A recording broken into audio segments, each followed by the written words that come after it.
उच्च दाबाच्या वाहिनीवर शॉक लागल्यामुळे मूर्तिजापूर येथील श्याम रमेश मातोकर याचे दोन्ही हात निकामी झाले। दोन्ही हात नसताना तो लाचारीचं जीवन न जगता दिवसभर शहरात पायपीट करून 2 पैसे कमावण्यासाठी संघर्ष करीत आहे। या संघर्षातून म्हातारी आई आणि स्वतःचा उदरनिर्वाह करतो।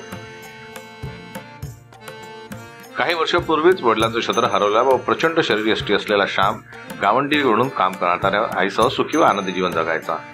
नेहमीप्रमाणे एक दिवस श्याम आपल्या कामावर गेला। एका घराच्या छतावर काम करत असताना घरावरून गेलेल्या उच्च दाब वाहिनीच्या तारेला त्याच्या हातात असलेल्या गवंडी कामाच्या साहित्याचा स्पर्श झाला। त्या स्पर्शानं त्याचा घात झाला।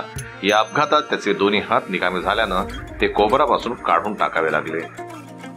रमेश मातेकर हे 2018 मध्ये झालेलं असतं।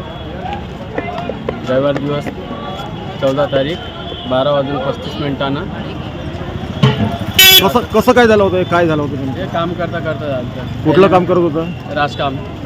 मग राजकाम करताना तू पडला की काय झालं? म्हणजे नेमकं आमचा बाटम डागाजीच्या वाडीपाशी असं फिरलो मी। म्हणजे वरून इलेक्ट्रिकचे तार गेले होते, ते ताराला हात म्हणजे बॉटम लागला? हा 2 बाटम लागला त्याला, मेन डायरेक्ट वरच्या त्याला अर्थिंगला। त्याच्यामुळे तसं हे झालेलं असं एकदम बाटममधून फिरवताना त्याला धक्का लागलेला। तू म्हणजे गवंडी काम करायचं, मिस्त्री काम करायचं? हा गवंडी काम करत होतो, राजकाम। त्याच्यामुळे असं हादसा झाला। श्याम घरात एकटाच कमावता, त्यातही अवकाळी दिव्यांगत्व आल्यानं अनेक दिवस उपवास सहन करावे लागले। श्याम हा येथील रेल्वे कॉलनीत राहत असल्यानं त्याला रेल्वे गाडीत पैसे मागून कमाई करण्याचाही सल्ला देण्यात आला। परंतु सुरुवातीपासूनच श्याम हा स्वाभिमानी स्वभावाचा असल्यानं त्याला लाचारीचं जीवन जगणं कदापिही मान्य नव्हतं। ही गोष्ट येथील काही समाजसेवकांना समजताच त्यांनी आपल्या सहकाऱ्यांसह श्यामला गळ्यात अडकवण्यासाठी ठेला वजा टपरी घेऊन दिली। त्यात त्याला विक्रीसाठी लागणाऱ्या गोळ्या, बिस्किट, पान मसाला आदीसारखा मालही भरून दिला। तेव्हापासून श्याम हा मोबाईल ठेला आपल्या गळ्यात अडकवून स्वाभिमानाने 2 पैसे मिळवण्यासाठी रस्त्यावरून फिरून धडपडत असतो।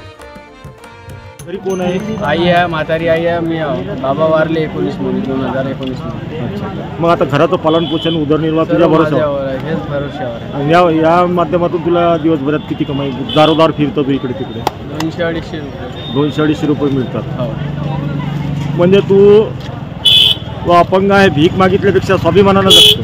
हो। नागरिकही त्याच्या मेहनतीला दाद देतात। काही कारण नसताना एका दिव्यांगांना मदतीचा हात म्हणून वस्तू विकत घेत असतात। काही तर उरलेले सुटे पैसे श्यामकडून परत घेत नाही। अनेक वेळा वस्तूंच्या किमतीपेक्षा अधिक पैसे देऊन लोक या वस्तू विकत घेत असल्याचं श्याम सांगत असताना त्याला अश्रू अनावर झाले होते।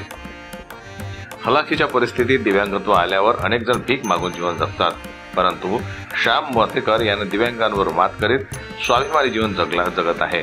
दिवसभर व्यवसाय करून त्यातून आलेल्या 150-200 रुपयात आपल्यासह म्हातेरा आईची उपजीविका भागवत असून आईच्या औषधाचाही खर्च करतो। त्याने भीक न मागता स्वतः मेहनत करून 2 पैसे मिळवण्यासाठी धन्यता मानली आहे। त्याचं स्वाभिमानी जगणं अनेकांसाठी प्रेरणादायी ठरतं हे निश्चित।